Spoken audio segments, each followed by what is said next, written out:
So ఒక ఒక gazetted officer నేను. సో సో నేనేం చేశాను, నా నా పై ఆఫీసర్ అయినా సార్ ఇది సార్ పరిస్థితి, మనకి బోల్డ్ అని ఉంటాయి కదా, కొద్దిగా చేసి పెట్టండి సార్ అంటే చేసి పెడతారు. సో ఆ పాయింట్ ఆఫ్ వ్యూలో నాకు గవర్నమెంట్ జాబ్ కావాలి. నాకు ఎండ్ ఆఫ్ ది డే నాకు కావాల్సిన నాకు డబ్బులు. నేను గవర్నమెంట్ జాబ్లో ఈ 30,000 40,000 50,000తో 30,000 40 సరే ఇప్పుడు ఎందుకు చేస్తున్నారా గణేష్ ప్రస్తుతానికి ఉన్నదాన్ని అంటే, నా పేరెంట్స్ని నేను అడగలేను.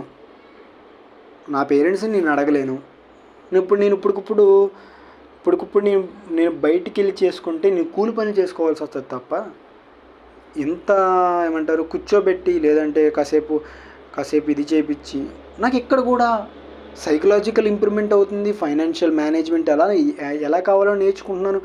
అసలు పీపుల్స్ ఎలా ఉంటారు, మంచి కమ్యూనికేషన్ స్కిల్ ఎలా ఉండాలి అనేది నేను నేర్చుకుంటున్నాను. సర్కిల్ ఎలా పెంచుకోవాలి అనేది నేను నేర్చుకుంటున్నాను. సో మన 3వ ఫ్లోర్లో ఒక ఆయన ఉంటాడు.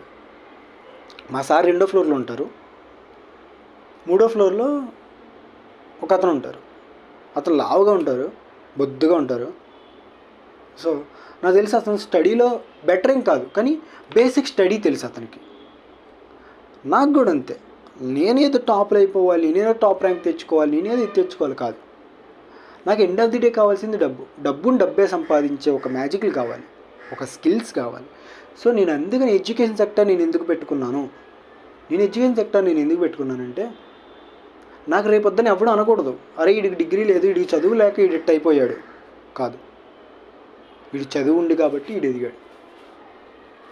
కాంపిటేటివ్ సెక్టర్ నేను చెప్పాను, నాకు ఎటువంటి బ్యాక్గ్రౌండ్ లేదు.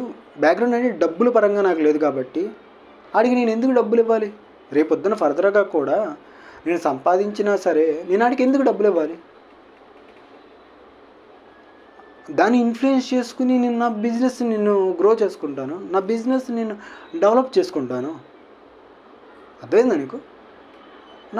నా బిజినెస్ నేను చక్కగా డెవలప్ చేసుకుంటాను, నా బిజినెస్ నేను చక్కగా గ్రో చేసుకుంటాను, చక్కగా డెవలప్ చేసుకుంటాను. నెక్స్ట్ థింగ్ స్కిల్స్ ఎందుకు కావాలి? రేపొద్దున ఎవడన్నా వచ్చి అడిగినప్పుడు అరే పలానా ఏంటిదిరా అది అని అన్నప్పుడు స్కిల్స్ నాకు కావాలి కదా. నాకు ఆల్రెడీ 23 years వచ్చేసాయి.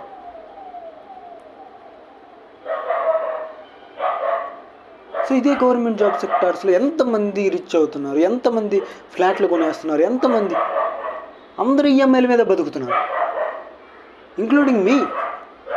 ఎస్, ఒకప్పుడు ఫోన్ కొనాలి అంటేనే నేను 10 నిమిషాలు ఆలోచిస్తాను. ఎందుకంటే శాలరీ మీదే నేను బేస్ అయిపోయాను.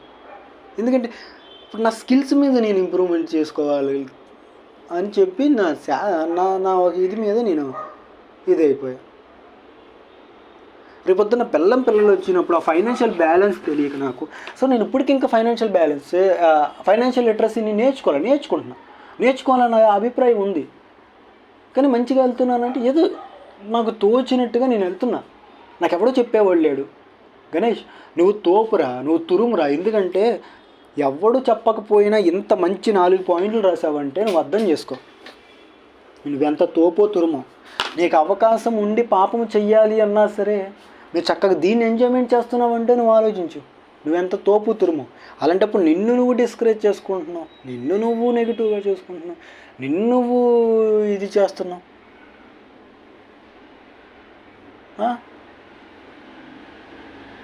ఏం జరుగుతుంది లైఫ్ మొత్తం? ఏం జరుగుతుంది అసలు? ఏదో గుడ్డెళ్ళి చేలోపు అన్నట్టు వెళ్ళిపోతున్నాం. నాకు ఎండ్ ఆఫ్ ది డే కావాల్సిన డబ్బురా. నా బ్యాక్ బోన్ ఏంటంటే నా బిజినెస్ సెక్టర్. దాన్ని నేను ముందు ఫైనాన్షియల్ లిటరసీ నేర్చుకోవాలి కాబట్టి నోరు మొత్తం మూసుకొని ప్రస్తుతానికి ఉంటున్నా.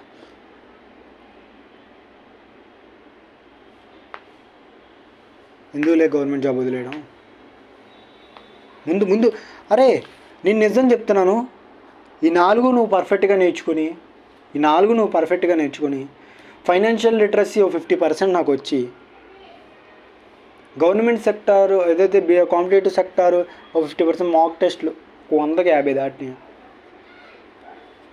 దాటి సొసైటీ సెక్టార్లో మంచిగా కమ్యూనికేషన్ ఇంప్రూవ్ అవుతుంది, అయిందనుకో, సైకలాజికల్గా ఎవడైనా సరే మన మన మన మన మాటని వాడు వింటున్నాడు అంటే, ఎడ్యుకేషన్ సెక్టర్లో మన పీజీ అయిపోయిందంటే ఖచ్చితంగా ఈ జాబ్ నాకు వద్దు. ఎందుకంటే రేపొద్దున్న ఎప్పుడు ఏ పిటిషన్ వేసినా సరే మన జాబ్ ఎగిరిపోద్ది పక్కాగా. ఎస్, ఇది ట్రూ. ఆ లోపే నువ్వు ఏం చేయాలి అంటే అన్నీ సర్దుకోవాలి. ఇది కన్ఫర్మ్ కాదు. నువ్వు ఇందులో ఉండడం కూడా నాకు ఇష్టం లేదు. ఇందులో ఉండి 40,000 50,000 నేను సంపాదించేస్తాను, అదే ఈఎంఐలు కట్టుకుంటాను, అదే ఇన్బ్యాలెన్స్ ఉంటాను, అదే ఎంజాయ్మెంట్ అనుకుంటాను అనుకుంటే అంత తప్పు. ఎవడన్నా ఒక పిటిషన్ వేస్తే ఖచ్చితంగా వెళ్ళిపోతాను, బయటికి వెళ్ళిపోవాల్సి వస్తుంది.